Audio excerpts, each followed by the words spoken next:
Hey guys, Mama and Kid here coming to you again. Welcome back to another movie review with me. Once again, like I said, these are movies. I do reviews on movies that are either that just came out or either they've been in the past. I got a few reviews to do, but I'm gonna start with this one because this is officially the first movie of 2014 that I saw. All right. Yeah, and yeah, it is exactly what that picture describes. Yeah, it is Paranormal Activity, the marked ones.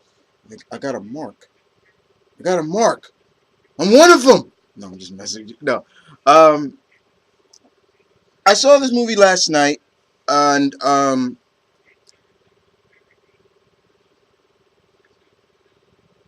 this movie, right out the gate. Let me basically tell you, did I like it or did I not like it? It was all right. All right, it wasn't bad. I am pretty much impressed that it doubled its money because I looked at its box office. It not only doubled, I think tripled its money. It took 5 mil to make, and it made over 63 million. So basically, in a sense, yeah, it made its money back, and that's pretty much always what I like to see from movies and what studios want to see is them making back their revenue. Correct? All right. Um, but this one was supposed to be. This is supposed to be a spin-off of the original series. And I can say without a shot, I've seen all of them up to now, and this one was a little different because this one took place more. This one, in a sense, because the way they tried to sell it off is like this takes more of the quote unquote Latino side of things, and I'm not really into that. It's fine, but it is what it is. You know what I'm saying? If it has actresses and actors that are of Latino heritage and things like that, that's fine with me. Um, but this movie stars the star of the movie is the kid named Jesse. It starts off where he's graduating from high school in 2012, and it's in Oxnard, California.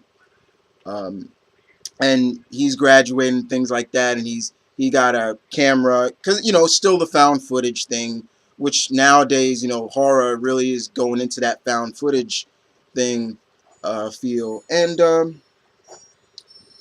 this was pretty interesting in a sense because the movie, it kind of segued a little bit of like, okay, where is this going? Where is it not going? The plot was a little bit iffy at best sometimes, um, but it goes into the fact that underneath Jesse's apartment complex lives a quote unquote creepy old woman that they never see. She never really comes out. She never really, nobody never sees her, and she dies. She's killed, and they find out later that the prime suspect. Police find out the prime suspect is quote unquote uh, a old classmate that graduated with Jesse. Now his friends, uh, Marcel and Hector, help him because later on he finds like he has this bite mark on his hand, on his arm, like right on his forearm, and it gets a little bit crazier from there, and then he starts to realize that he has abilities and things like that. Like they they talk to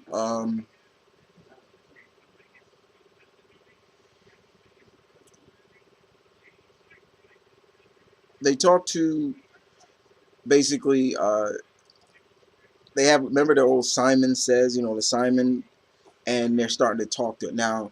Jesse's grandmother in this is like really very religious and believes in the this black magic and things like. So when she starts to see that, she's really like against it. Don't do that. It's evil and things like that. And Jesse keeps doing it, and he's talking to her, and it's like, "Are you my guardian angel?" and things like that, and it's beeping green like yes, and for red no, and we start to see a lot of things start happening. He starts to realize he has, like he's floating in the air. He can do this and lean back and come back up, no problem. And that's where things start to get really hectic. And as you all know, that's where the plot starts thickening and things like that. And he starts to really start to really be out of it at times. Like he's sleeping all day, or he's in a bad mood. He's getting a little bit more aggressive and things like that. We start to see this throughout the whole film, and he's you know his friends is like saying, "Jesse, what is wrong with you?" Like, and he it gets a little weirder from there, but it starts to go into the fact that we start to see people from previous films come, like for example, Hector and Marisol actually talks to the only survivor of the second Paranormal Activity. She starts to tell them about what the mark is, and what does it mean. It's part of a covenant and everything like that. And it gets they start to realize that we got to help him and things like that. Uh, the special effects in there was not that bad, but it really gets a little bit crazy at times because of the fact that we start dealing with not only just you know uh, pretty much witchcraft and things like that, but it also starts dealing with gateways, and I'm talking time travel, like portals and things like that. I'm not joking about that, ladies and gentlemen. Portals, like gateways, and this plays up a lot in the end of the film. Is like uh, we you really start to see that. You start to see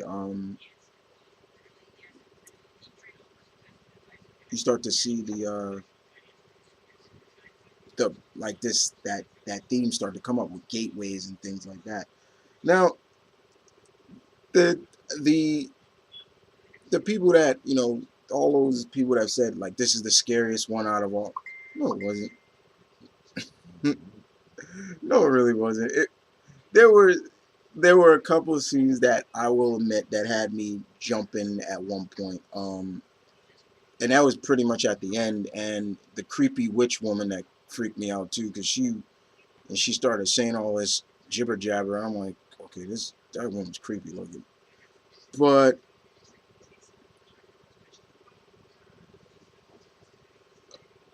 other than that, it wasn't as scary as you think it is. Don't believe the hype on that. When he starts to really become more aggressive, it really gets a little bit crazy because he literally nearly kills his grandmother, pushes her right down the steps. I'm gonna spoil that for you guys right there, and he just gives this like sinister smirk, like, "Yeah, I did it," and it was just like, "Oh my god." Um, and when they finally when it's really to the end, that's where it really starts to get amped up in terms of it's a plea to save their friend, from Hector and Marcel. They go to try to help Jesse. You see him get kidnapped by the Covenant. Actually, the Covenant is in this. They kidnap Jesse when he attacks his friends, and he gets knocked out from behind. So basically, it shows guys is that you can knock these guys out even when they're possessed and things like that. And they get hit by a car or a black Jeep, and it's actually the Covenant, and they drive away and take it all the way back. Once again, a lot of things play up from the other movies, things like that.